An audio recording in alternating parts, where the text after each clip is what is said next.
Alright, Council. Commitment Issues Saga Volume 1, Episode 1 starts today. It's already looking like we could have got a better start. Season 1 tuning drops today. I'm juggling Brewmaster for raid, Ret for keys, and Demo lock just for the chaos of it. So let's break down what actually happened, what feels strong, and what I'm committing to, at least for now, because one of these surprised me way more than I expected. So if you're going into raid or getting ready to push keys next week, some of these changes are going to matter, not just for damage, but how each class actually feels to play. That usually decides with what you're going to stick with long term. Brewmaster for raiding. Master Harmony, the meditative focus now increases damage dealt by Tiger Palm by an additional 50%, was 100%. And then Aspect of Harmony stores vitality based on 12% of damage done and 6% of effective healing, which was 25% and 12%. So Master Harmony is basically the single target build for Brewmaster. They already felt really strong single target. So there's three major things that I like to look for when I'm tanking, especially in a raid environment, was the survivability, the control, and the consistency of how everything spikes with damage and whatnot. I think that's going to be the main one I stick with for raid. Now we have the golden child of Blizzard, the Retribution Paladin. So that's what I'm running with my key group, and honestly, it feels incredibly strong. Final verdict damage increased by 30%.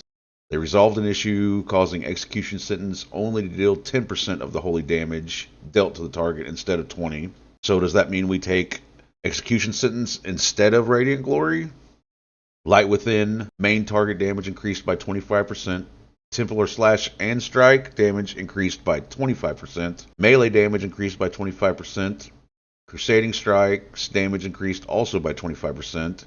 And now reduces auto attack speed by 20%, which is improved from 35%. High Lord's Judgment got an increase of 25%. Divine Storm damage reduced by 12%. And let's be fair here on this point. I believe that they're only going to be reducing the base damage, so everything else is still going to slap in AoE packs. Herald of the Sun, Dawnlight damage increased by 25%, and now cleaves 4% of the damage dealt to its nearby enemies. So a small nerf, but is Herald of the Sun coming back? Is it going to be something this expansion? Who knows? Empyrean Hammer damage increased by 30%. Huge. Wrathful Descent now deals 35% of Empyrean Hammer damage, down from 50%, which, let's be honest, like their AoE and everything else that they're bringing to the table probably could use a nerf. And Hammer Light damage increased by 10%. So the burst is still going to be there. The utility is insane. And if you play it well, the ability to absolutely carry a run on a Paladin is just out of this world. It's probably right now my best class mechanically. I love it, everything about it, the play style, the gameplay, all of it is just chef's kiss. So that's probably why I keep going back to it, because who doesn't want to throw hammers and bring down justice upon evil foes? I mean, really, who doesn't? So now we got Demo Lock. Dominion of Argus and Tauren Inquisitor damage reduced by 5%, and Tauren Jailer damage reduced by 45%. Lady Sacrifice damage increased by 35%, and Grand Warlock Alethus damage increased by 35%. So I like these changes for the simple fact of you don't have to bank on one minion while you have your burst window or building up to get your burst. So they kind of level the playing field there. Soul Harvester traits. Demonic soul damage reduced by 55%. Manifestic demonic soul damage reduced by 50%. Soul Anathema reduced by 35%. Wicked Reaping damage increased. And then Demonic's Fervor now increases damage dealt by demonic soul by 200% to the main target of Hand of Gul'dan.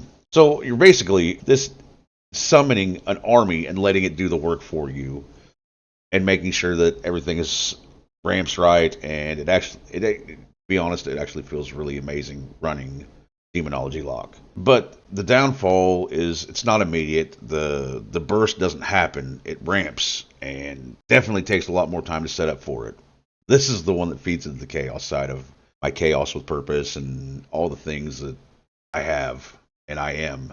So going into season 1, here's where I'm at.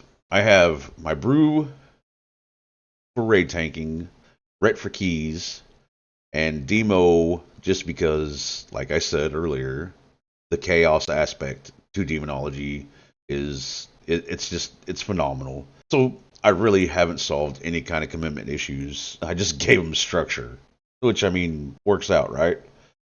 So give me your guys' thoughts. I want to know if you're sticking to one main, or are you juggling multiple like me? I feel like there's a lot of people that are in the same spot as me right now with what they want to do and how they want to play.